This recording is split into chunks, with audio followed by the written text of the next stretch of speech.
அனைவருக்கும் வணக்கம். நான் Karthikeyan. Kanshika click YouTube channel மூலியமாக உங்களை மீண்டும் சந்திப்பதில் பெருமகிழ்ச்சி அடைகிறேன்.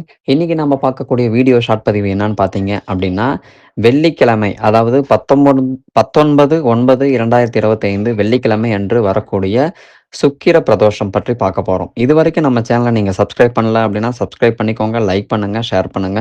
உங்களுடைய உற்றார் உறவினர் மற்றும் சகோதர சகோதரிக்கு இந்த ஆன்மீக பதிவை ஷேர் பண்ணி நீங்களும் பயனடைங்க, அவங்களையும் பயனடைவீங்க. வாங்க வீடியோக்குள்ள போலாம். பொதுவாக மாதத்தில் 2 முறை வரக்கூடிய பிரதோஷம். பிரதோஷம் என்றாலே நந்தியின் பெருமானுக்கு ஆ நம்மளுடைய வேண்டுதல்களை அவரிடம் மனமுவந்து சொல்லி, நல்ல ஒரு வரங்களை நாம்ப வாங்குறதுக்கு ஒரு நல்ல நேரம் தான் அந்த பிரதோஷ காலம் அப்படின்னு சொல்றாங்க. ஸோ அந்த பிரதோஷ காலத்துல பல நாட்கள் வரலாம். வாரத்துல 7 நாட்கள்லயும் எந்த நாள்ல வேணா வரலாம். இருந்தாலும் இந்த முறை வரக்கூடிய பிரதோஷமானது வெள்ளிக்கிழமை வரனால வந்து பார்த்தீங்கன்னா, வெள்ளிக்கிழமை சுக்கிரன் அப்படின்னு சொல்லுவாங்க. சுக்கிரனுக்கு உண்டான நாள் தான் அந்த வெள்ளிக்கிழமை. அதனால சுக்கிர பிரதோஷம் அப்படின்னு சொல்றாங்க. வருகின்ற 19/9/2025 அதாவது நாளை சுக்கிர பிரதோஷம். பிரதோஷ காலம் வந்து பார்த்தீங்கன்னா, மாலை 4:30லிருந்து 6 மணி வரை இருக்கு அப்படின்னு சொல்றாங்க.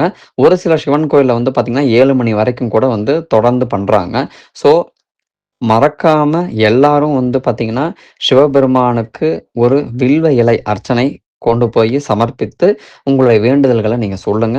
கண்டிப்பாக உங்களுடைய வேண்டுதல்கள் சிவபெருமான் கேட்பாரு. அதுக்குண்டான உங்களுக்கு ஒரு நல்ல விஷயத்தையும் கண்டிப்பா அருள்வாரு.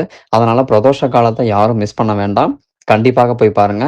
நான் வந்து பிரதோஷ காலத்துல கண்டிப்பா வந்து சிவன் கோயிலுக்கு போயிட்டு தான் இருக்கேன். என்னுடைய சேனல ஃபாலோ பண்றவங்களுக்கு நல்லாவே தெரியும்.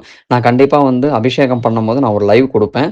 என்னுடைய சப்ஸ்கிரைபர்ஸ் எல்லாமே பார்த்துட்டு தான் இருக்காங்க. அதனால வந்து நாளைக்கு முக்கியமான வெள்ளிக்கிழமை வரக்கூடிய சுக்கிர பிரதோஷம் வருகிறது. ஸோ அதனால யாரும் அந்த பிரதோஷ காலத்த மிஸ் மிஸ் பண்ண வேண்டாம். சுக்கிரன் வெள்ளிக்கிழமைய பொறுத்தவரைக்கும் எல்லாருமே வந்து பார்த்தீங்கன்னா, சுக்கிர வாரம் அப்படின்னு தான் சொல்லுவாங்க. ஸோ சுக்கிர பகவானுடைய ஆதிக்கம் நிறைந்த நன்னாள்ல வரக்கூடிய அந்த பிரதோஷம் சுக்கிர பிரதோஷம்னு சொல்றாங்க. அந்த சுக்கிரனுடைய காயத்ரி மந்திரத்தையும் இப்ப நான் சொல்றேன். ஓம் அஸ்வத் வஜாய வித்மஹே தனுர் ஹஸ்தாய தீமகி தன்னோ சுக்ர பிரச்சோதயாத். அனைவரும் பிரதோஷ காலத்துல சிவபெருமானுடைய அபிஷேகத்துல கலந்துக்கோங்க. சிவபெருமானுக்கு உங்களால முடிஞ்ச உங்களுடைய அந்த அபிஷேகத்துக்கு உண்டான விஷயங்கள் ஏதாவது ஒண்ணு வாங்கி குடுத்து, உங்களுடைய வேண்டுதல வையுங்க. கண்டிப்பா அது நிறைவேறும். திருச்சிற்றம்பலம். தென்னாடுடைய சிவனே போற்றி, எந்நாட்டவருக்கும் இறைவா போற்றி. நன்றி, வணக்கம்.